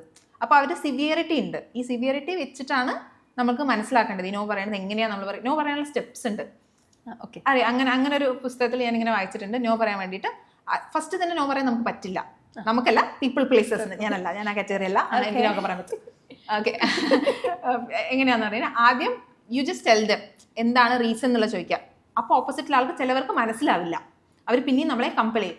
Then you tell them. ഞാൻ ഇപ്പം പറയുന്നില്ല, ഇപ്പോൾ ഒരാൾ ചോദിക്കുകയാണ് നമ്മൾ നാളെ ഫ്രീ ആണോ എന്ന് ചോദിക്കുമ്പോൾ നമുക്കറിയാം എന്തെങ്കിലും വള്ളിയായിരിക്കുന്നത്. അപ്പോൾ നമ്മൾ എന്ത് പറയുക, ഞാൻ വൈകുന്നേരം പറഞ്ഞാൽ മതിയോ, ഒരു ബഫർ ഇടുക. എന്നിട്ട് പക്ഷെ വൈകുന്നേരം പറയണം, സി ഞാനിത് തിരക്കിലാണ്, എനിക്ക് വരാൻ പറ്റില്ല, അങ്ങനെ പറയാം. അതിപ്പോൾ കോൾ ചെയ്ത് പറഞ്ഞു കഴിഞ്ഞാൽ നിർബന്ധിക്കുന്ന ആളാണെങ്കിൽ ഗിവ് ദം എ മെസ്സേജ്. അപ്പം നമുക്ക് നമ്മുടെ കോൺഷ്യൻസിനെയും ആക്കിയില്ല, നമ്മൾ അയാളെ വലിപ്പിച്ചു എന്നൊരു തോന്നില്ല. You just tell them. പക്ഷെ അപ്പം തന്നെ പറയാൻ പറ്റും. ഇങ്ങനെ ഗ്രാജുവലി പറഞ്ഞാകുമ്പോൾ you'll get a courage. No പറയുന്നത് തെറ്റല്ല, എൻ്റെ ബൗണ്ടറിനെ ഞാൻ കീപ്പ് ചെയ്യേണ്ടതാണ്, അങ്ങനെയൊക്കെ പറ്റും. ഈ ഹീലിംഗ് എന്ന വാക്ക്, ഒരാൾ ഹീൽ ആവേണ്ടതിൻ്റെ പ്രാധാന്യം എത്രത്തോളമാണ്? നമ്മൾക്ക് എല്ലാ കാര്യങ്ങളും നമുക്ക് ഹീൽ ചെയ്യാൻ വേണ്ടിയിട്ട് പറ്റുമോ? അങ്ങനെ എല്ലാം എന്നൊക്കെ ഞാൻ അത്ര വലിയ ആളൊന്നും അങ്ങനെ പറയുന്നത് അത് ബുദ്ധനൊന്നും അല്ലല്ലോ. ഹീൽ ചെയ്യാൻ ഒരു പരിധി വരെ എല്ലാ കാര്യങ്ങളും പറ്റും, കൺട്രോൾ ചെയ്യാൻ പറ്റുമെന്നാണ് ഞാൻ മനസ്സിലാക്കുന്നത്. ഹീൽ ചെയ്തതിൻ്റെ പ്രാധാന്യം അങ്ങനെ ചോദിച്ചപ്പോൾ എന്താ പറയുക, നമ്മൾക്ക് ഗ്രോ ചെയ്യണമെങ്കിൽ മോശം അനുഭവങ്ങൾ ഉണ്ടെങ്കിൽ ഗ്രോ ചെയ്യാൻ വേണ്ടി പറ്റും. മോശം അനുഭവങ്ങളെ എനർജി ആക്കി എടുത്തിട്ട് ഗ്രോ ചെയ്യാൻ വേണ്ടി പറ്റും. പക്ഷേ അങ്ങനെ ഗ്രോ ചെയ്യുന്ന കഴിയുന്ന സമയത്ത് നമുക്ക് എവിടെ നിർത്തണ്ടേന്ന് അറിയില്ല. അപ്പോഴാണ് നമുക്ക് ഹീലിങ്ങിൻ്റെ ആവശ്യം വരുന്നത്. ഹീൽ ചെയ്യുമ്പോൾ മാത്രമേ നമ്മൾ സ്റ്റേബിൾ ആവുള്ളൂ. നമുക്ക് ഗ്രോത്ത് മാത്രം പോരല്ലോ, സ്റ്റെബിലിറ്റിയും വേണം. ഈ സ്റ്റെബിലിറ്റിക്ക് healing is important. So some people healers എന്ന് പറയും. ഇപ്പം ഞാൻ എപ്പോഴും പറയും, എൻ്റെ partner he is a person who is healing me a lot. കാരണം ഒച്ചയെടുക്കാത്ത, ഞാനിങ്ങനെ കണ്ടിട്ടില്ല ഒച്ചയെടുക്കാത്ത ഒരാൾ, എനിക്ക് എന്തും പറയാൻ പറ്റുന്ന ഒരാൾ, അങ്ങനെ കിട്ടണമല്ലേ. അപ്പം ഞാൻ വിചാരിക്കുകയാണ്, അത് ഞാൻ നല്ലതായത് കൊണ്ടാണോ അവൻ നല്ലതുകൊണ്ടോ അല്ല. ഞാൻ ഒരു പോയിന്റിലെത്തി, ആ ഒരു സെൽഫിലെത്തി നിൽക്കുന്ന സമയത്ത് എനിക്ക് അങ്ങനത്തെ ഒരാളെ മാത്രമേ എനിക്ക് അക്സെപ്റ്റ് ചെയ്യാൻ പറ്റുള്ളൂ. അവനും ആ സ്റ്റേജിൽ, അതാണ് ഈ മറ്റേ സോൾമേറ്റിൻ്റെ കാര്യം പറയുമ്പോൾ, I won't say he's my soulmate and all, but we'll work together as a team. We are willing to work. ഇപ്പം ഇന്നലെ തന്നെ ഇങ്ങനെ conversation, he'll just ask me, oh come sit, we have to talk, and I'm like okay, again he's ready to talk. I have never seen a man who's like that calmer, who's like നമുക്ക് സംസാരിക്കാം എന്ന് പറയുന്നത്. Like may be ആയിരിക്കാം എന്തോ അറിയില്ല. അപ്പോൾ അങ്ങനെ പറ്റും. സോൾമേറ്റ് എന്ന് പറഞ്ഞ വാക്ക് ഉപയോഗിച്ചത് കൊണ്ടാണ്. ഈ സോൾമേറ്റ് എന്ന് പറയുന്നൊരു കാര്യം അത് ഉള്ളത് തന്നെയാണോ? If the other person is ready to work with us, that is your soulmate. Okay, that is this. അല്ലാതെ അത് യൂണിവേഴ്സ് കൊണ്ട്, അങ്ങനെ വിശ്വസിക്കുന്നവർക്ക് അങ്ങനെ ആയിരിക്കും സമാധാനം. പക്ഷെ ഞാൻ വിചാരിക്കുന്നത് അങ്ങനെ യൂണിവേഴ്സ് കൊണ്ട് തരുന്നതെന്നല്ല, നമ്മളെ ബെറ്റർ ആക്കുമ്പോൾ സംഭവിക്കുന്ന ഒരു ലാൽസർ പറഞ്ഞ ഹാപ്പനിങ് ആണത്. ആ ഹാപ്പനിങ്ങിൽ സംഭവിക്കണമെങ്കിൽ നമ്മൾ ബെറ്റർ ആവണം. ബെറ്ററായി നമ്മളൊരു പോയിന്റിൽ എത്തുമ്പോൾ നമ്മുടെ ചുറ്റുള്ളവരൊക്കെ അങ്ങനെയാവും. അപ്പം നമ്മൾ ഒരേപോലത്തെ തന്നെ ഒരുപാട് ആൾക്കാരെ കാണും, ഇത്രയും നല്ല മനുഷ്യരുണ്ടായിരുന്നോ ലോകത്ത് എന്ന് വരെ തോന്നും. അങ്ങനെയും പറ്റും. ഇതൊരു ജേണിയാണ്. നമ്മൾ അതിലേക്ക് എത്തുക എന്ന് പറയുന്നതാണ് പ്രധാനമായിട്ടുള്ള കാര്യം. അതെ, നമുക്ക് ചുറ്റുമുള്ള ആളുകൾ നന്നാവണമെങ്കിൽ, നല്ല ആളാവണമെങ്കിൽ, അല്ലേ, അതായിരിക്കും കറക്റ്റ് വാക്കല്ലേ, നല്ല ആളുകളാവണമെങ്കിൽ നമ്മൾ കുറെ അധികം വളരേണ്ടതുണ്ട്. അപ്പോൾ നമുക്ക് പറ്റുന്ന നമ്മുടെ വേവ് ലെങ്ത്തിന് പറ്റുന്ന നമ്മൾ പറയുന്ന കാര്യങ്ങൾ മനസ്സിലാവുന്ന ആളുകളെ നമുക്ക് കിട്ടും. ഒരു തിരുത്തും കൂടെ പറയട്ടെ. നമ്മൾ കോളേജിൽ പഠിക്കുന്ന സമയത്ത് നമ്മുടെ കൂടെ ഉണ്ടായിരുന്ന കുറെ ആൾക്കാർ, ജസ്റ്റ് ഇമാജിൻ, ഇത്രയും ആൾക്കാര് അപ്പൊ നമുക്ക് നല്ലതായിരുന്നല്ലോ. അതെ. പിന്നെ നമ്മൾ ഗ്രോ ചെയ്തു, നമ്മളൊരു പോയിന്റിലെത്തി, നമ്മൾ കുറച്ചും കൂടെ വയസ്സായി. അപ്പൊ നമുക്ക് തോന്നുകയാണ് അവർ മോശമായിരുന്നു എന്ന്. അപ്പൊ ഈ നല്ലത് ചീത്ത എന്നുള്ളതിനെക്കാട്ടിലും നമ്മളുടെ പോലെ ചിന്തിക്കുന്ന ആൾക്കാരെല്ലാം നമ്മുടെ ആൾക്കാർ. ഓക്കെ. നമ്മൾ ആ ചിന്തയിൽ നിന്ന് മാറുമ്പോൾ നമ്മൾ പുതിയ ആൾക്കാരെ ഉണ്ടാക്കും. ഇതിങ്ങനെ സംഭവിച്ചുകൊണ്ടിരിക്കും. അതാണ് ലൈഫിന്റെ ഏറ്റവും രസമായിട്ടുള്ള കാര്യം എന്ന് എനിക്ക് തോന്നിയിട്ടുള്ള. അൺകണ്ടീഷണൽ ലവ് എന്ന് പറയുന്ന ഒരു കാര്യമുണ്ടോ? കാരണം നമ്മൾ എപ്പോഴും പറയും പാരന്റ്സിന് അൺകണ്ടീഷണൽ ലവ് ആണ്. പക്ഷെ അവരുടെ ആഗ്രഹം നമ്മൾ മീറ്റ് ചെയ്തില്ലെങ്കിൽ, അവരുടെ എക്സ്പെക്ടേഷൻ നമ്മൾ മീറ്റ് ചെയ്തില്ലെങ്കിൽ ആ അൺകണ്ടീഷണൽ ലവ് എവിടെ ഒന്ന് സ്റ്റോപ്പ് ആയി പോകുമല്ലോ. അപ്പൊ നമുക്ക് ഈ അൺകണ്ടീഷണൽ ലവ് എന്ന് പറയുന്ന കാര്യം അതൊരു മിത്താണോ? Unconditional love മിത്തൊന്നുമല്ല. നമ്മളത് റൊമാൻറ്റിക് പാർട്ട്നേഴ്സിൽ നിന്ന് മാത്രം സീക്ക് ചെയ്യുമ്പോഴാണ് നമുക്കത് കിട്ടാണ്ട് വരുമ്പോൾ ഭയങ്കര സങ്കടമാണ്. അങ്ങനെയൊന്നുമില്ല, നമുക്ക് നിർബന്ധമില്ല. അപ്പോൾ ഏതാണ് ആ മൂവി, ഷാറുഖ് ഖാനും ആലിയാഭട്ടുള്ള മൂവി ഇല്ലേ, ഡിയർ ജിന്ദഗി, അതിൽ പറയുന്നില്ലേ ബുക്സ് വായിക്കാൻ പറ്റിയ ഒരാള്, ഗോസിപ്പ് ചെയ്യാൻ പറ്റിയ ഒരാൾ, ഇതിനെല്ലാത്തിനും സെപ്പറേറ്റ് ആയിട്ടുള്ള ആൾക്കാരായിരിക്കും. ഇതെല്ലാം ഒരാളിൽ നിന്ന് കിട്ടണം എന്ന് പറയുന്നതാണ് ഏറ്റവും മണ്ടത്തരമായിട്ടുള്ള കാര്യം. അപ്പൊ നമുക്കത് അൺകണ്ടീഷണൽ ആവണം. നമുക്കിതൊക്കെ വേണമെന്ന് പറയുന്നത് തന്നെ കണ്ടീഷനാണ്. നമ്മൾ അങ്ങോട്ട് കണ്ടീഷൻ വെച്ചിട്ട് പറയാ ഇതെല്ലാം ഒരാളിൽ നിന്ന് കിട്ടണം, പോയി പണമൊക്കെ പറയില്ലേ, അങ്ങനെ പറ്റില്ല. അപ്പോൾ unconditional love is there, but not necessarily from a romantic partner. പക്ഷെ there are very very very lucky people who get this kind of unconditional love from the so called soulmates. അപ്പോൾ ഈ ബുക്ക് പാർട്ട്ണറും ഫിലിം പാർട്ട്ണറും ഇപ്പോൾ വേറെ travelling ആണെങ്കിലും cooking ആണെങ്കിലും ഇതെല്ലാം ഒരേ taste വരുന്ന ആൾക്കാരെ മീറ്റ് ചെയ്ത് കഴിഞ്ഞാൽ then we can say maybe a soulmate ആണോ പറയാം. ഇതെല്ലാം ഒരാളിലേക്ക് ചുരുങ്ങുമ്പോൾ നമ്മുടെ ലോകം ഒരാളിലേക്ക് ചുരുങ്ങുകയും അവിടെ പ്രശ്നങ്ങൾ ഉണ്ടാവുകയും ചെയ്യില്ലേ? എല്ലാത്തിനും അതിന്റെ പ്രശ്നങ്ങളുണ്ട്. പക്ഷെ നമുക്ക് അറിയാണ് ഇങ്ങനെയൊക്കെ ഉണ്ടെങ്കിലും എനിക്ക് വേറെ ലൈഫ് വേണം. നമ്മൾ തോന്നിയിട്ടില്ലേ പണ്ട് നമ്മളോട് വളരെ കമ്പനിയായി നടന്നുകൊണ്ടിരുന്ന ഒരു ഫ്രണ്ട് ഒരു റിലേഷൻഷിപ്പിലേക്ക് കയറിയിരുന്നു, ആളെ കാണുന്നില്ല, ആളെ ഫുൾ ടൈം കോളിൽ അവര് കൂടെ. പക്ഷെ എങ്ങാനും അത് ബ്രേക്ക് ആയി കഴിഞ്ഞു കഴിഞ്ഞാൽ അവരുടെ ലോകം ഭയങ്കര ശൂന്യമായിരിക്കും. അപ്പൊ it's important to have friends who are not your partner's friend. അങ്ങനെയുണ്ട്. നമ്മളെപ്പോഴും പാർട്ട്ണറിന്റെ ഫ്രണ്ട്സിനെ മാത്രം ഫ്രണ്ട്സ് ആക്കിക്കൊണ്ടിരുന്നു കഴിഞ്ഞാൽ, അല്ലെങ്കിൽ കോമൺ ഫ്രണ്ട്സ് മാത്രം ഉണ്ടാക്കി കഴിഞ്ഞ് കഴിഞ്ഞാൽ അവിടെ തീർന്നു. അവിടെ പിന്നെ ഗ്രോത്ത് ഭയങ്കര സ്ലോ ആയിരിക്കും. നമുക്ക് വളരണം എന്നിഷ്ടം. നമുക്ക് ചിലർക്ക് ഒരു 45 50 ഇയേഴ്സ് ഒക്കെ ആകുമ്പോൾ അല്ലെങ്കിൽ 30 ഇയേഴ്സ് ആകുമ്പോൾ തോന്നുകയാണ് എനിക്ക് ഇത്രയൊക്കെ മതി, I M good with me, എനിക്ക് ഇത്ര മില്യൺ ഉണ്ടായിട്ടുണ്ട് അല്ലെങ്കിൽ ഇത്ര ബില്യൺ ഉണ്ടായിട്ടുണ്ട്, അല്ലെങ്കിൽ വേണ്ട ഞാൻ ഇത്ര ഹാപ്പിയാണ്, എനിക്കൊരു വീട് വെച്ചിട്ടുണ്ട്, ഇങ്ങനെയൊക്കെ വന്നു കഴിഞ്ഞാൽ ഓക്കെ ആണെങ്കിൽ മതി. പക്ഷെ if you want to grow like throughout your life, then you need separate life from your partner, separate friends, separate places from your partner. ഇപ്പം നമ്മൾ അത് പറഞ്ഞതുകൊണ്ട് തന്നെ ഒരു വ്യക്തിയിലേക്ക് ചുരുങ്ങുകയും ആ ബന്ധം ഇല്ലാതാവുകയും ചെയ്യുമ്പോൾ പിന്നെ നമുക്ക് ഉണ്ടാവുന്ന മാനസികാഘാതം വലുതാണ്. അതെ. അവിടുന്ന് കയറി വരാൻ പിന്നെ നമ്മൾ എന്താ ചെയ്യുക? വേഗം പുതിയൊരു ബന്ധത്തിലേക്ക് നമുക്ക് പോകാൻ പറ്റില്ല. ഇല്ല. പുതിയ ആക്ടിവിറ്റീസിലേക്ക് നമുക്ക് എത്താനും നമ്മുടെ മൈൻഡ് അങ്ങ് സെറ്റ് ആവണമെന്നില്ലല്ലോ. അപ്പൊ നമ്മൾ പിന്നെ എങ്ങനെയാണ് നമ്മളെ ഒന്ന് മോൾഡ് ചെയ്യുക? റിലേഷൻഷിപ്പ് തുടങ്ങുമ്പോൾ തന്നെ ബ്രേക്കപ്പിനെ കുറിച്ച് സംസാരിക്കണം. അതായത് ബ്രേക്കപ്പിനെ കുറിച്ച് സംസാരിക്കാൻ നമ്മൾ ബ്രേക്കപ്പ് ആയി പോകുന്നില്ല. ബ്രേക്കപ്പ് ആയി പോയാലും ഈ ബന്ധത്തിന് നമ്മളുടെ ഫ്രണ്ട്ഷിപ്പിന് പ്രശ്നമൊന്നും ഉണ്ടാവില്ല, നമ്മൾ ശത്രുക്കളാവില്ല എന്നുള്ളത്. ഫ്രണ്ട്ഷിപ്പ് വേണ്ട. മേ ബി നെക്സ്റ്റ് ഒരു പാർട്ട്ണർ വരുമ്പോൾ അവർക്ക് കംഫർട്ടബിൾ ആവണമെന്നില്ല എക്സ് പാർട്ട്ണറിൻ്റെ കൂടെ ഇപ്പോഴും കോണ്ടാക്ട് വെക്കുന്നത്. അപ്പോൾ കണ്ടു കഴിഞ്ഞാൽ ചിരിക്കാനൊരു ബന്ധം ഉണ്ടാവും എന്നുള്ള ആൾക്കാരോടത്ത് മാത്രം റിലേഷൻഷിപ്പ് തുടങ്ങുക. ബേസിക്സ് ആണ് അതാ. അതല്ലാണ്ട് എക്സ് പാർട്ട്ണറിനെ കുറിച്ച് എന്നും ബ്ലെയിം ചെയ്തുകൊണ്ടിരിക്കുന്ന ഒരാളുടെ അടുത്ത് നിങ്ങൾ പാർട്ട്ണർഷിപ്പ് തുടങ്ങിക്കഴിഞ്ഞാൽ, അല്ലെങ്കിൽ നിങ്ങൾ റൊമാൻറ്റിക്കലി കണക്റ്റഡ് ആയി കഴിഞ്ഞാൽ, ഏതെങ്കിലും ഒരു കാലത്ത് നിങ്ങളില്ലാതായ നിങ്ങളെക്കുറിച്ചും അങ്ങനെ തന്നെയായിരിക്കും അവർ എന്നുള്ള റിയാലിറ്റി മനസ്സിലാക്കുക. And choose wisely. നമ്മൾ എങ്ങനെയാണ് ഒരാളുടെ റെഡ് ഫ്ലാഗ് അപ്പം മനസ്സിലാക്കുക? സംസാരിച്ച് തുടങ്ങുമ്പോൾ തന്നെ അവരുടെ റെഡ് ഫ്ലാഗ്സ് മനസ്സിലാവോ? അത് ഓരോരുത്തരുടെ കഴിവ് പോലെ. ആൾക്കാരെ ഭയങ്കര കഷ്ടമാണ്. ആൾക്കാരെ ഒന്നും മനസ്സിലാക്കുക 100% ഒന്നും പറ്റില്ല. എൻ്റെ മമ്മി അച്ഛൻ 25 കൊല്ലമായി, എനിക്ക് തോന്നുന്നില്ല അവർക്ക് രണ്ടുപേർക്കും തമ്മിൽ നല്ലോണം അറിയുന്നൊന്നും ഇല്ല. ആ അറിയാതിരിക്കണതിലാണല്ലോ അതിൻ്റെ സുഖമുള്ളത്. ഒരാളെ കുറിച്ച് എല്ലാം അറിഞ്ഞു കഴിഞ്ഞാൽ ബോറാവില്ലേ? ഈ അറിയാതിരിക്കണതിലാണ് നമ്മൾ മുന്നോട്ട് പോകേണ്ടത്. പുതിയ കാര്യങ്ങൾ പഠിക്കുവര്, ചെയ്യുവര്, പുതിയ ട്രാവൽ, ഇതൊക്കെ ചെയ്യും. ഒരു പോയിന്റ് എത്തിക്കാൻ അവർ അങ്ങോട്ട് അക്സെപ്റ്റ് ചെയ്യും. എൻ്റെ ലൈഫ് ഇയാളാണ് മതി എന്ന് പറയുമ്പോൾ അപ്പോഴാണ് ആ വിരസത വരില്ലേ. അപ്പോൾ ഈ വിരസത വരാതിരിക്കണമെങ്കിൽ നമുക്ക് അനോണിമിറ്റി വേണം. പക്ഷെ ഇഷ്ടം വേണമെങ്കിൽ, അല്ലെങ്കിൽ ആ ഒരു കൺസിസ്റ്റൻസി, സേഫ്റ്റി വേണമെങ്കിൽ അവരെക്കുറിച്ച് അറിയും വേണം. ഇതിൻ്റെ ഈ ഫൈൻ ബാലൻസ് കീപ്പ് ചെയ്യാൻ പഠിക്കണം. അതുപോലെ മറ്റൊരു കാര്യമാണ്, നമ്മൾ കൂട്ടുകാർക്കിടയിൽ നമ്മൾ കുറേ ഫൺ പറയുന്ന സമയത്ത് പറയുന്ന ഒരു കാര്യമാണ്, നമ്മൾ റെഡ് ഫ്ലാഗ്സിനെ ഒക്കെ റിലേഷൻഷിപ്പിൽ എടുക്കും. അത് കഴിഞ്ഞിട്ട് പിന്നെ നമ്മുടെ ലൈഫിൽ ഒരു ഗ്രീൻ ഫ്ലാഗ് വരുന്ന സമയത്ത് നമ്മൾ റെഡ് ഫ്ലാഗ് മാറും. അയ്യോ, ഇന്നലെ ഞാൻ എൻ്റെ നിമ്മിനോട്, എൻ്റെ ബെസ്റ്റ് ഫ്രണ്ട് ആണ്, അപ്പോൾ അവളെ ഞാൻ വിളിച്ചിട്ട് ഇങ്ങനെ പറഞ്ഞു, I was in A very narcissistic abuse ഉണ്ടായിരുന്ന ഒരു റിലേഷൻ ഉണ്ടായിരുന്നു എനിക്ക് ലോങ് ബാക്ക്. അപ്പോൾ അത് കഴിഞ്ഞ് the partner I have right now, അവന് ചോപ്പ് എന്താന്ന് തന്നെ അറിയില്ല, ഇത് മറ്റേ ഗ്രീൻ ഫോറസ്റ്റ് എന്ന് പറഞ്ഞു കഴിഞ്ഞാൽ എൻ്റെ അടുത്ത് ഇങ്ങനെ വരൂ സംസാരിക്കാം, ഞാൻ മെൻ സേ ദാറ്റ് ആ ഒരു സാധനത്തിലാണ് ഞാൻ പോകുന്നത്. അപ്പോൾ അവനെനിക്ക് മനസ്സിലായി. എന്നിട്ട് ഞാനിങ്ങനെ ചോദിച്ചു, അത് കാരണം അവളുള്ള സമയത്താണ് ഞാൻ സംസാരിക്കുന്നത്. അപ്പോൾ ഇപ്പം വിളിച്ചു എന്ന് പറഞ്ഞിട്ട് ഞാൻ അറ്റൻഡ് ചെയ്തു, ഹലോ അങ്ങനെ പറഞ്ഞിട്ട് ഞാൻ എന്തോ പറഞ്ഞു നിലവിളിക്കുകയും ചെയ്തു, കട്ട് ചെയ്തു. പിന്നെയാണ് ഞാൻ ആലോചിക്കുന്നത്, you think I am the red flag here right? അവൻ പാവമായതുകൊണ്ട്, മനസ്സിലായോ? അത് നമുക്ക് സംഭവിക്കും ചില സമയത്ത് നമ്മളായിരിക്കും. അപ്പം നമുക്കത് അനലൈസ് ചെയ്ത് ഒന്ന് കാം ഡൗൺ ചെയ്യാം, അപ്പം റെഡിയാവും. നമ്മൾ മനസ്സിലാക്കണം നമ്മളിപ്പോൾ റെഡ് ഫ്ലാഗ് ആണ് എന്നുള്ളത്. അതായത് ഞാൻ റെഡ് ഫ്ലാഗ് എന്ന് പറഞ്ഞാൽ ഞാനൊന്ന് നിലവിളിച്ചേ ഉള്ളൂ. അതായത് ഞാൻ എന്തോ 2-3 തവണ പറഞ്ഞ കാര്യമാണ്. അതുകൊണ്ടാണ് ഞാൻ കുറച്ച് ഒച്ച എടുത്തതാണ്, ചീത്ത വാക്കൊന്നും ഉപയോഗിച്ചിട്ടില്ല. അവനൊന്നും തിരിച്ചൊന്നും പറഞ്ഞില്ല. That's very normal. എൻ്റെ ടോൺ അവനോടുള്ളത് അങ്ങനെയാണ്. അത് അത്രയും കംഫർട്ട് സ്പേസിൽ മാത്രമാണ് ഞാൻ അത്ര സംസാരിക്കലുള്ളൂ. അപ്പോൾ ഞാനെങ്ങനെ നോക്കിയപ്പോൾ ഞാനാണ് തോന്നുന്നില്ല റെഡ് ഫ്ലാഗ് പറയുകയും ചെയ്തു. അല്ല, നമ്മളത് സംസാരിക്കുന്ന ഒരു കാര്യമാണ്. അതായത് നമുക്ക് റെഡ് ഫ്ലാഗ്സിനെ മാത്രം കണ്ട് ശീലിച്ചു കഴിഞ്ഞ് നമ്മുടെ ലൈഫിൽ ഒരു ഇപ്പം പറഞ്ഞാൽ ഗ്രീൻ ഫോറസ്റ്റ് വന്നാൽ പോലും നമുക്കത് എടുക്കാൻ പറ്റില്ല. നമ്മളവിടെ റെഡ് ഫ്ലാഗ് ആയി മാറും. കാരണം മറ്റേയാളുടെ ഇൻഫ്ലുവൻസ് ഉണ്ടല്ലോ നമുക്ക്.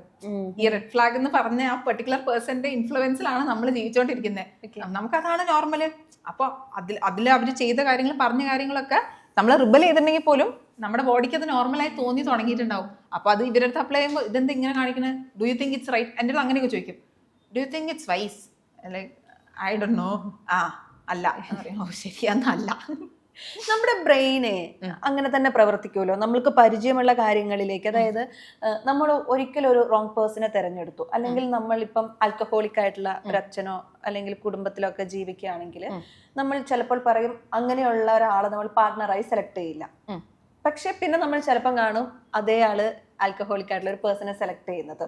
അല്ലെങ്കിൽ നമുക്ക് ഭയങ്കര റെഡ് ഫ്ലാഗ് ഉള്ള ഒരാളെ നമ്മൾ പ്രണയിച്ച് അത് പരാജയപ്പെട്ട് കഴിഞ്ഞാൽ പിന്നീട് നമ്മൾ പറയും ഇനി നമ്മൾ അങ്ങനെ ഒന്നിനെ സെലക്ട് ചെയ്യില്ല. പക്ഷെ സിമിലർ ക്യാരക്ടറിസ്റ്റിക്സ് ഉള്ള അത്തരം ബിഹേവിയേഴ്സ് ഉള്ള ആളുകളിലേക്ക് നമ്മൾ വീണ്ടും നമ്മുടെ ബ്രെയിൻ അട്രാക്റ്റഡ് ആവും.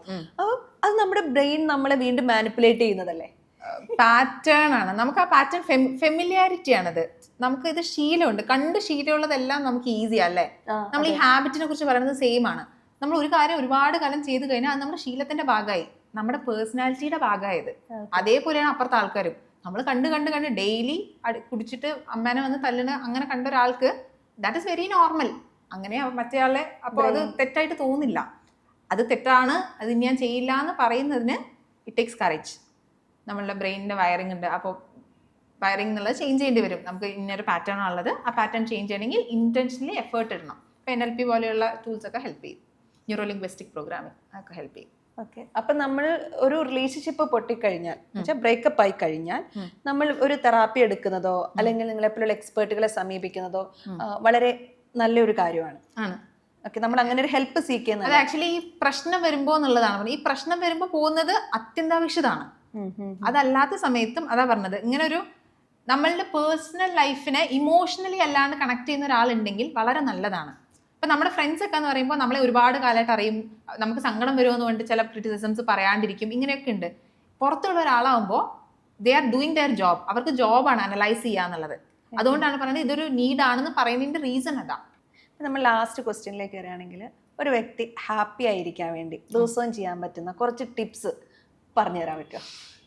ഹാപ്പി ആയിട്ടിരിക്കണമെങ്കിൽ തലേ ദിവസം ഒരു 10-11 മണിയാകുമ്പോൾ കിടന്നുറങ്ങാം. ഓക്കെ. രാവിലെ എണീച്ചിട്ട് എൻ്റെ ചെയ്യുന്നത് പറയാം. ഞാൻ ഹാപ്പി ആയിട്ടിരിക്കാൻ ഞാൻ ചെയ്യുന്ന സാധനം, രാവിലെ എണീച്ചതും ഒരു 1 hour എന്തായാലും വർക്കൗട്ട് ചെയ്യാം.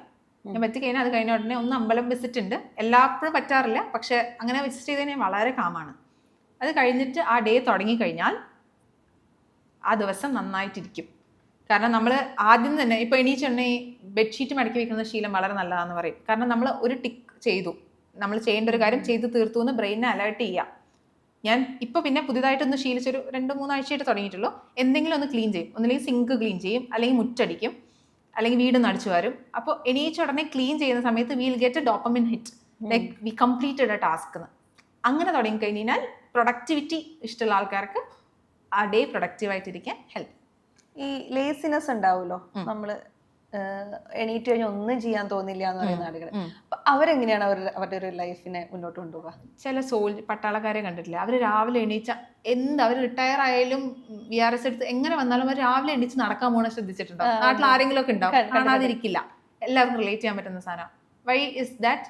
അതവരുടെ റൊട്ടീനാണ്. അപ്പോൾ അവർക്ക് പ്രശ്നമൊന്നുമില്ല, വയ്യാകില്ലേ, പ്രായമായിട്ടുള്ള ആൾക്കാരല്ലേ, മുട്ടുവേദന ഉണ്ടാവില്ല, ഇടുപ്പ് വേദന ഉണ്ടാവില്ല, ഇതൊക്കെ ഉണ്ടാവുമല്ലോ. പക്ഷെ അങ്ങനെ അതാണ് പറയുന്നത്. അപ്പോഴാണ് ഈ റൊട്ടീൻസിന്റെ ഇമ്പോർട്ടൻസ്. അപ്പോൾ ഈ ലേസിനെസ് വന്നാലും നമ്മുടെ ബോഡിക്ക് അറിയാം നമ്മൾ ഇതിപ്പോൾ ഇതാ ചെയ്യേണ്ടത് എന്ന് പറഞ്ഞാൽ നമ്മൾ പഠിപ്പിക്കുക. നമ്മൾ ചെറുപ്പത്തിൽ എങ്ങനെയാണ് എഴുതേണ്ടതെന്ന് പഠിക്കുന്ന പോലെ നമ്മുടെ ബോഡീനെ പറഞ്ഞു കൊടുക്കണം, ഇങ്ങനെയാണ് ഒരു ദിവസം പോകേണ്ടത് എന്ന് പറഞ്ഞിട്ട് ട്രെയിൻ യുവർ ബോഡി. ഓക്കെ, ഞാൻ അവസാനത്തെ ക്വസ്റ്റൻ എന്ന് പറഞ്ഞെങ്കിൽ ഒരെണ്ണം കൂടെ ആഡ് ചെയ്യാണ്. ഇപ്പം ഡിപ്രഷനുള്ള ആങ്സൈറ്റി ഉള്ള ആളുകൾ അവർ പറയുന്നത് ഒന്നും ചെയ്യാൻ തോന്നില്ല, ഇങ്ങനെ കിടപ്പ്. അപ്പം അത്തരം കണ്ടീഷനുള്ള ആളുകൾ അവരുടെ സെൽഫിനെ പുഷ് ചെയ്യുന്നത് നല്ലതാണ്. അതായത് ചിലപ്പോൾ നമ്മൾ അതിനെ ആ വഴിക്ക് അങ്ങ് വിടുവാണല്ലോ ചെയ്യുക. ഓക്കെ, എനിക്കൊന്നും ചെയ്യാൻ തോന്നില്ല, ഞാനൊന്നും ചെയ്യുന്നില്ല. അങ്ങനെ നമ്മൾ അതിനോട് ആ രീതിയിലാണോ കൈകാര്യം ചെയ്യേണ്ടത്? നമ്മൾ പുഷ് ചെയ്യണം, ഓക്കെ ഇതല്ല, ഒരു ദിവസം നമ്മൾ ഒരു തുണിയെങ്കിലും മടക്കി വെക്കണം, അല്ലെങ്കിൽ ഒരു പേജെങ്കിലും വായിക്കണം എന്ന് പുഷ് ചെയ്യണോ ചെയ്യേണ്ടത്? അതായത് ഈ അസുഖമുള്ള ആൾക്കാർക്ക് പുഷ് ചെയ്യാന്ന് പറയുന്നത് പറയാൻ തന്നെ പാടില്ല എന്നാണ് ഞാൻ കേട്ടിട്ടുള്ളത്. ഞാൻ കാണുന്നുണ്ട്, ഒരു ക്രോണിക് ഡിപ്രഷൻ ഉള്ളൊരു ഫ്രണ്ട് ഉണ്ടായിരുന്നു എനിക്ക്. അപ്പോൾ കണ്ടിട്ടുണ്ട്, അവർക്ക് അനങ്ങാൻ പറ്റില്ല, ഒന്നും ചെയ്യാൻ പറ്റില്ല, ഒരു എനർജി ഉണ്ടാവില്ല. അത് ഡോക്ടേഴ്സിനനുസരിച്ച് ക്യൂർ എടുക്കുക, മരുന്നെടുക്കുക, അങ്ങനെയൊക്കെയുള്ള സാധനങ്ങളാണ്. പക്ഷെ at the end of the day അപ്പോഴും നമുക്ക് എനർജി വരും. എപ്പോഴും അങ്ങനെ ഡൗൺ ആവില്ലല്ലോ. ഏതെങ്കിലും ഒരു സമയത്ത് വരുമ്പോൾ push yourself, try to push yourself. നമ്മൾ അസുഖമുള്ള ആൾക്കാരുടെ അടുത്ത് എനിക്ക് പൊതുവേ അങ്ങനത്തെ പ്രശ്നമാണ്. അപ്പോൾ എനിക്ക് അവരെ ഓർമ്മ വരും. അതാണ്, you have to consult a doctor. അവർ പറയുന്ന പോലെ മരുന്ന് കഴിക്കുക, അവർ പറയുന്ന റൊട്ടീൻസ് ചെയ്യുക, മൂവ് യുവർ ബോഡി. എക്സസൈസ് ഒക്കെ ഒരുപാട്, ഈ ഡിപ്രഷൻ ഒരുപാട് ഹെൽപ്പാവും എക്സസൈസ്. ഞാനിപ്പോൾ പിലാറ്റേസ് ചെയ്യുന്നത് നല്ല നമ്മൾ ആക്റ്റീവ് ആണല്ലോ. ജിം, വെയിറ്റ് ട്രെയിൻ ചെയ്യാം, കാർഡിയോ ചെയ്യാം, എന്ത് വേണമെങ്കിലും ചെയ്യാം. Do it, push your self harder. ഒരു ദിവസം എന്ന് പുറത്ത് വരും. ഓക്കെ, ഗ്രാറ്റിറ്റ്യൂഡ് നോട്ട്സ് എത്രത്തോളം ഹെൽപ്പ് ചെയ്യും? വളരെയധികം ഹെൽപ്പ് ചെയ്യും. ഈ ടോക്സിക് പോസിറ്റിവിറ്റിനെ അല്ല ഞാൻ പറയുന്നത്, നമ്മളെപ്പോഴും അതിനെ മിസ്റ്റേക്ക് ചെയ്യുന്നത് ടോക്സിക് പോസിറ്റിവിറ്റി ആയിട്ടാണ്. ഗ്രാറ്റിറ്റ്യൂഡ് നമ്മളെപ്പോഴും പറയില്ലേ, ഒരു ആള് ലൈഫിൽ വന്നു കഴിഞ്ഞാൽ ഇത് you get A person for life or lesson four life എന്ന് പറയാം. അപ്പോൾ ഒരാൾ വന്നു കഴിഞ്ഞാൽ പേഴ്സൺ ഫോർ ലൈഫ്, ഞാൻ എപ്പോഴും ആൾക്കാരെ ഇപ്പോൾ ലെസൺസ് ആയിട്ട് എടുക്കുന്നത്. അപ്പോൾ പേഴ്സൺ ആയിക്കഴിഞ്ഞാലും നഷ്ടമൊന്നുമില്ലല്ലോ, അപ്പോൾ ഒരു ബോണസ് പോയിന്റ് അല്ലേ, അങ്ങനെ ആലോചിച്ചാൽ മതി. അപ്പോൾ നമ്മൾ അവരുടെ അടുത്ത് കൂടെ ഉണ്ടായിരുന്ന മൊമെന്റ്സ് ഗ്രേസ്ഫുള്ളി അക്സെപ്റ്റ് ചെയ്യുക, അവർ തന്ന ലെസൺസിനെ ഗ്രേസ്ഫുള്ളി അക്സെപ്റ്റ് ചെയ്യുക. ഇറ്റ്സ് പാർട്ട് ഓഫ് ലൈഫ് എന്ന് മനസ്സിലാക്കുക. അല്ലാതെ എപ്പോഴും സന്തോഷവും ലാലാലാൻഡും അല്ല. അപ്പോൾ യു അക്സെപ്റ്റ് ഇറ്റ്, ചേഞ്ചിനെ എംബ്രേസ് ചെയ്യുക, ഹാപ്പി ആവുക. നമുക്കൊരാളോട് ദേഷ്യം തോന്നും, നമുക്ക് നേരെ ഇപ്പോൾ എനിക്ക് ഇന്ദുലേഖനോട് ദേഷ്യം, ഇന്ദുലേഖ എന്നോട് ദേഷ്യം, നമുക്ക് അങ്ങോട്ടും ഇങ്ങോട്ടും പറയാൻ പറ്റില്ല, പക്ഷെ ഇതൊന്ന് വെന്റ് ഔട്ട് ചെയ്യണം. അപ്പൊ നമുക്ക് അത്തരത്തിലൊരു ഭയങ്കര ദേഷ്യം വരുന്നത്. ഇപ്പൊ നമുക്ക് ആരോടെങ്കിലും ആവട്ടെ, അതെങ്ങനെ നമ്മൾ ഹാൻഡിൽ ചെയ്യും? ഇതോടുകൂടി കഴിയും. ദേഷ്യം ഇപ്പൊ ഹാൻഡിൽ ചെയ്യുന്നത്, അപ്പുറത്തെ ആളുടെ ഷൗട്ട് ചെയ്യാൻ എനിക്ക് പൊതുവെ ഞാനത് നിർത്തിയൊരു സാധനമാണ്. ഞാനൊരു ക്ലോസ് ഫ്രണ്ടിനോട് ഒരുപാട് ഷൗട്ട് ചെയ്ത് ബന്ധം ഓൾമോസ്റ്റ് ഇല്ലാണ്ടായി. But we passed up. പക്ഷെ എന്നിരുന്നപ്പോൾ അങ്ങനെ ആയിരുന്നു. അപ്പം ഞാൻ അതിന് ഡിസൈഡ് ചെയ്തത്, ഞാൻ വോയിസ് റെക്കോർഡർ ഓൺ ചെയ്തിട്ട് ഉള്ള ദേഷ്യം മുഴുവൻ എന്തൊക്കെ ചീത്ത വിളിക്കാൻ പറ്റുമോ മൊത്തം ചീത്ത വിളിച്ചിട്ട് ആ വോയിസ് റെക്കോർഡർ അങ്ങ് ഡിലീറ്റ് ചെയ്ത് കളയും. വോയിസ് റെക്കോർഡ് ഡിലീറ്റ് ചെയ്ത് കളയും. മുമ്പ് എഴുത്തായിരുന്നു, ഇപ്പം എഴുതാനുള്ള സമയമില്ല. അതായത് ഞാൻ ഗ്രാറ്റിറ്റ്യൂഡ് സാധനങ്ങൾ എഴുതുന്നുള്ളൂ. അപ്പോൾ ഈ സാധനം പറഞ്ഞു കഴിയുമ്പോൾ, അല്ലെങ്കിൽ മുമ്പ് വീഡിയോയും റെക്കോർഡ് ചെയ്യുമായിരുന്നു. അങ്ങനെ റെക്കോർഡ് ചെയ്ത പല സാധനങ്ങളും ഇന്ന് റീലായിട്ട് നിങ്ങൾ കാണുന്നുണ്ട്. അതിൻ്റെ വേറെ വേർഷൻ. അതായത് 2021 ഞാൻ റെക്കോർഡ് ചെയ്ത വീഡിയോസാണ്. ആ സമയത്ത് വഴക്കുണ്ടാകുന്ന സമയത്ത് റെക്കോർഡ് ചെയ്ത പല സാധനങ്ങളും എനിക്കിപ്പോൾ യൂസ്ഫുൾ ആണ്. ഞാനത് ഡിലീറ്റ് ചെയ്ത് കളഞ്ഞു. പക്ഷെ ഞാനിങ്ങനെ പുതിയ കോണ്ടന്റ് എഴുതുമ്പോൾ ഞാൻ ഇത് ഞാൻ പണ്ട് പറഞ്ഞിട്ടുണ്ടല്ലോ, അയാളോട് ദേഷ്യപ്പെടുമ്പോൾ ഞാൻ പറഞ്ഞിട്ടുള്ള സാധനമാണല്ലോ അത്. വേറൊരാളിനെ ബുദ്ധിമുട്ടിക്കാണ്ട് തെറപ്പിസ്റ്റിൻ്റെ അടുത്ത് പോകാണ്ടുള്ള ഈസി ആയിട്ടുള്ള നിങ്ങൾക്കുള്ള വഴിയാണ്. നമ്മുടെ മൊബൈൽ ഉണ്ടല്ലോ, റെക്കോർഡ് ഇറ്റ്, ഒരു സൈലന്റ് ആയിട്ടുള്ള സ്പേസിൽ ഇപ്പോൾ റെക്കോർഡ് ചെയ്യുക, ഡിലീറ്റ് ചെയ്ത് കളയുക. അപ്പോൾ നിങ്ങൾ പോകും തലേന്ന്, മൊത്തത്തിൽ അങ്ങ് ഫ്രീ ആവും. പിന്നെ അല്ലാണ്ട് ഫ്രീ ആവും. And it work. എൻ്റെ ഒരു ക്ലയൻറ്റിന് ഞാനത് പറഞ്ഞിട്ട് നന്നായിട്ട് വർക്ക് ആവുന്നുണ്ടെന്നുകൊണ്ട് എനിക്ക് പറഞ്ഞിരുന്നു. ഓക്കെ, അൺപാക്ക് ആൻഡ് കണക്റ്റിൽ ഇന്ന് നമ്മളോടൊപ്പം ഉണ്ടായിരുന്നത് ഹാപ്പിനെസ് വെൽബീയിങ് കോച്ച് ഇന്ദുലേഖ ആയിരുന്നു. Thank you so much. എനിക്ക് കുറേ കാര്യങ്ങൾ കിട്ടി, ഭയങ്കര ഫ്രീ ആയിട്ടിരുന്ന് സംസാരിക്കാനും ഒക്കെ പറ്റി. Thank you so much. You welcome.